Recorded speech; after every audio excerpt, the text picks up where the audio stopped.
एक गांव में एक बहुत बड़ा कबूतर घुस आता है। एक आदमी कबूतर को रस्सी से पकड़ लेता है और फिर उसे पिंजरे में बंद कर देता है। कबूतर भूख के मारे रोने लगता है। फिर एक बड़ा मुर्गी गांव में आता है और कबूतर को पिंजरे से बाहर निकालता है और फिर दोनों गांव के लोगों से बचकर भाग जाते हैं, लेकिन कबूतर फिर भी रोने लगता है। लेकिन एक सेकंड, क्योंकि किसी ने लाइक सब्सक्राइब नहीं किया है। पूरा सुनना, अपनी हंसी नहीं रोक पाओगे, सच बता रहा हूँ।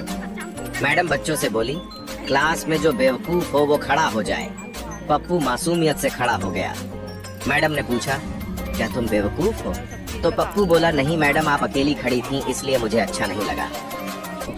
मोटी लड़की गांव की सूखी धरती पर रोज पानी छिड़कती है और बीज बोती है। सब लोग उसका मजाक उड़ाते हैं, लेकिन वो रोज सूरज निकलने से पहले खेत में जाकर पूजा करती है। एक दिन खेत में उसे एक सुनहरी नागिन दिखाई देती है जो प्यास से तड़प रही होती है। लड़की उसे पानी पिलाती है और एक केले का टुकड़ा खिलाती है। अगली सुबह लेकिन एक सेकंड, वही सूखी जमीन हरी भरी हो जाती है और उसमें कमल के फूल उगाते हैं। गांव वाले दौड़ कर आते हैं और लड़की को सलाम करते हैं, लेकिन मोटी लड़की उदास हो जाती है। आपने सब्सक्राइब और लाइक नहीं किया यार।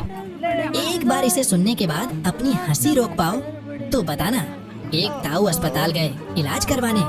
नर्स ने बोला, लंबी सांस लो। ताऊ अच्छा ठीक है। ने लंबी सांस ली। नर्स, कैसा महसूस हो रहा है? ताऊ, लेकिन एक सेकंड, महसूस तो बहुत अच्छा हो रहा है मैडम जी। पहले आप ये बताओ, कौन सा परफ्यूम लगाकर आई हो? मजा ही आ गया।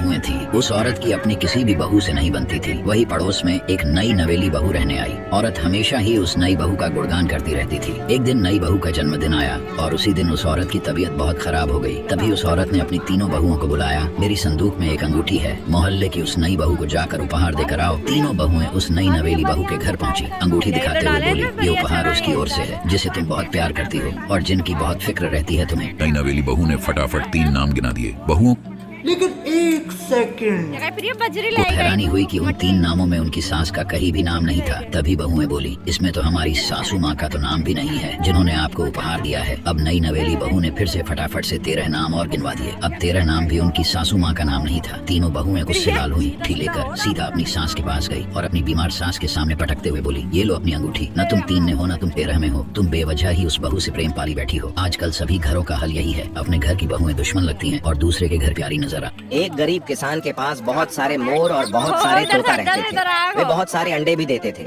लेकिन एक दिन तोते अंडे देना बंद कर देते हैं तो किसान को बहुत गुस्सा आ जाता है और तोतों को डंडे मारकर भगा देता है। तोते रोते रोते जाने लगते हैं। तभी एक तोता चक्कर खाकर नीचे गिर जाता है। तभी एक मुर्गी तोते के पास आती है और उसे घर ले जाती है। तोता सारी बात बताता है। फिर दयालु मुर्गी तोते को अंडे वाली दवाई पिला देती है। फिर तोता बहुत सारे अंडे देता है और रोने लगता है। फिर लाइक सब्सक्राइब नहीं किया।